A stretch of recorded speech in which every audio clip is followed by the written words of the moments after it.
And I guess, when you put it that way, it does make it interesting with the way the industry has changed, and now with coaches having to almost tailor their coaching ways, I would think, especially pitching coaches, obviously, with the new data out there, and for kids who come in wanting to throw as hard as they see other people throwing and then trying to get recruited. And now you add in that other caveat as well, which is the NIL money. You're not just getting recruited anymore, you're possibly getting recruited to go to a big school where you may actually get paid to play that said sport. So I understand where you're coming from as a coach, trying to get the player to where they actually want to be and not necessarily put the injury part aside, but trying to work around that.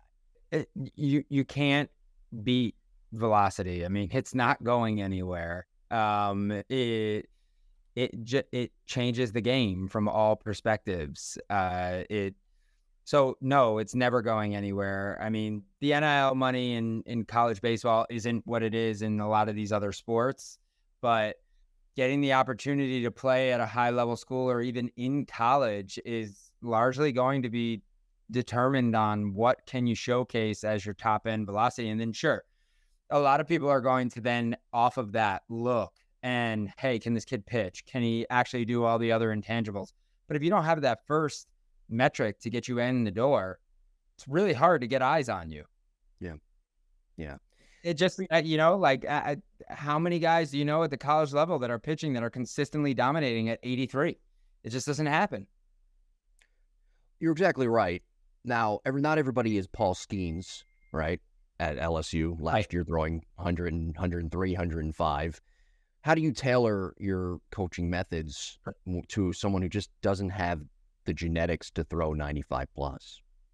Well, we're still just trying to achieve what their pinnacle is, right? And in an appropriate manner. So, the misconception, I think, too, and this is the dichotomy of social media, when you're trying to provide information in such a short, condensed period of time, whether that is due to the platform giving you that condensed period of time or the attention spans of the consumer, you get certain context lost, right? And so the quest to throw extremely hard, I'm not saying it should be done from age 13.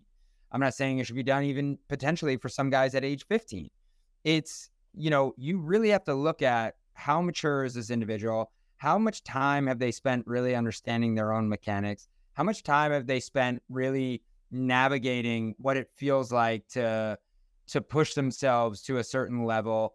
Because all of these things weigh into, is this individual at a risk of hurting themselves if we start to put them in some kind of program that is going to test their ability to throw hard?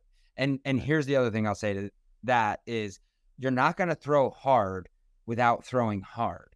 So, you can't have an athlete throw 80% bullpens for months on end and assume all of a sudden he's going to come out and his top end velocity is going to be significantly higher if he's a mature individual. Look, if they're young, you probably could have done a host of things and they would have been better.